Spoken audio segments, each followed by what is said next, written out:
Yo, this is like one of my favorite parts ever. Wait, watch out for the— No!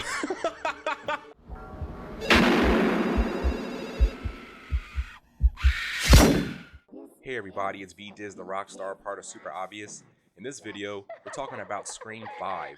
I heard some news about this movie a few months ago, and it kind of made me remember how big of a Scream fan I am, and how the franchise is actually one of my favorites. In this video, I'm going over some information I found, including the movie's runtime, characters in the movie, and who was going to die first in the opening kill or kills in the film. It's Scream, guys, so what's happening? Those are the rules. Please like and share the video, comment below on what you're stoked about for Scream 5, and subscribe to the channel for more content. Let's go. First, we're talking about runtime. Supposedly the movie is supposed to be 2 hours or even up to 2.5 hours, but this version is a rough cut and not the final product, so I'm sure there's still a bunch of stuff that needs to be done, such as special effects, music placements, possible reshoots, or even cutting off extra footage that might not be used, making the runtime of the movie not as long. I know some people can't or don't want to sit or focus for that long in one setting, but on my end, if the movie is 2 hours or more, I'm down for it. A lot of movies being around 2 hours or more is kind of a standard now. Look at pretty much every single Marvel movie in recent time. Also, The Irishman, 3.5 hours. Zack Snyder's Justice League, over 4 hours. The classic Scarface, almost 3 hours. I think Scream 2 was the longest, being about 2 hours. Next, we're talking about characters. I'm obviously not going over everyone that we know is in the movie, but a few characters that I'm kind of stoked about seeing. First, we have the character of Tara Carpenter, who is played by Jenna Ortega. I know her from the Netflix show You on the 2nd season, which I really liked. If you Google the cast of the movie, she shows up first, and has a sister named Sam, and it kind of seems like the torch could be passed to these two as the franchise goes on. Joel is supposed to be in the movie, who was Gail's cameraman in the second movie, who I thought was cool. We have Wes Hicks, played by Dylan Minnette. Can't really pronounce that name. He's from 13 Reasons Why. I haven't watched the newest season, but I think he is a good actor. He has the same last name as Deputy Hicks, so he could be the son or brother of her. We also have Richie Kirsch, played by Jack Quaid. He's in the TV show The Boys, and I liked his performance in that. We have Martha Meeks, who was related to Randy, and she was the one in Scream 3 that showed everyone Randy's farewell video when he was trying to school everybody about the killer and what could happen at this point. This is noted to be an accidental spoiler because her role in the movie wasn't supposed to be known, but there was this party on the beach where some of the cast took footage and Martha was there, and even after taking it down, people already captured it and spread it on social media.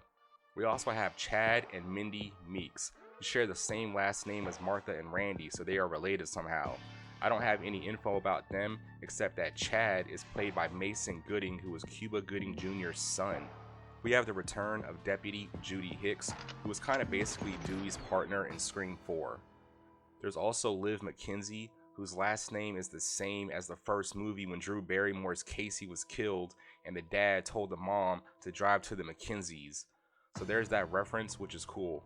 And last, we have Kyle Gallner playing Vince, the only character without a last name, maybe because he's barely in it, or because his last name would be a big reveal and spoiler. Maybe he's related to Billy, Stu, or any of the killers in the first 4 movies. Next, we're talking about who was about to be all types of super dead and dies first. Every single movie has those shock factor opening kills. First, it's not going to be Sydney. If she died, I think it would be towards the climax, and even that is a stretch. We have Martha, who was Randy's sister. We only seen a little of her in Scream 3, but her death would be a pretty big deal. We also have Dewey or Gail or both. Either of them or both being in the trademark opening kills would really set the tone and seriousness of the movie. There's talk that Sid could be self-isolated and not really around anyone, and if she gets the news that Gail, Dewey, or Martha have been killed, it would draw her out like it did before.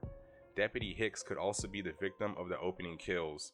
And there's also Selena Gomez that is supposed to be in it, so her cameo could be like, yeah guys, I'm about to show up to Scream 5, so I can just die right quick. As far as more details for the movie, there are rumors that Stu could be returning after all this time. There were tweets about how he could have survived after one of those old school huge ass dinosaur TVs was dropped on his face and he got electrocuted and looked like he was all types of freaking dead. But whatever, I'm down to see Stu return in the movie and presented the right way.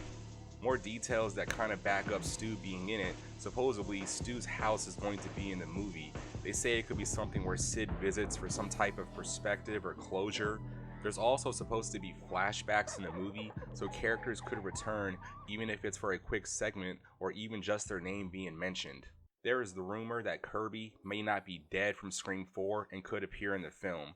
There are supposed to be some very intense chase scenes, which the Scream movie always does, so that's good. In this movie, Ghostface is supposed to be a lot more serious and calculating. I say that because, you know Ghostface, in every single movie, there's funny moments with him getting stuff thrown at him, or him tripping and falling when chasing victims and being sloppy.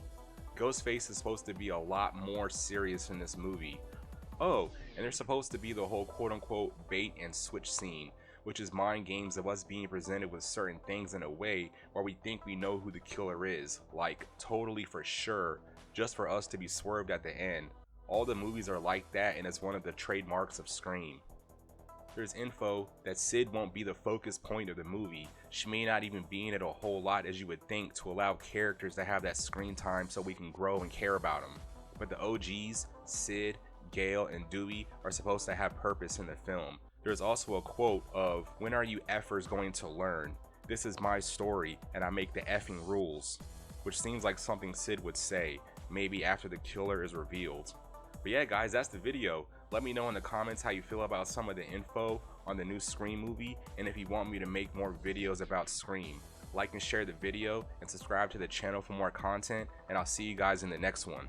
Totally for sure.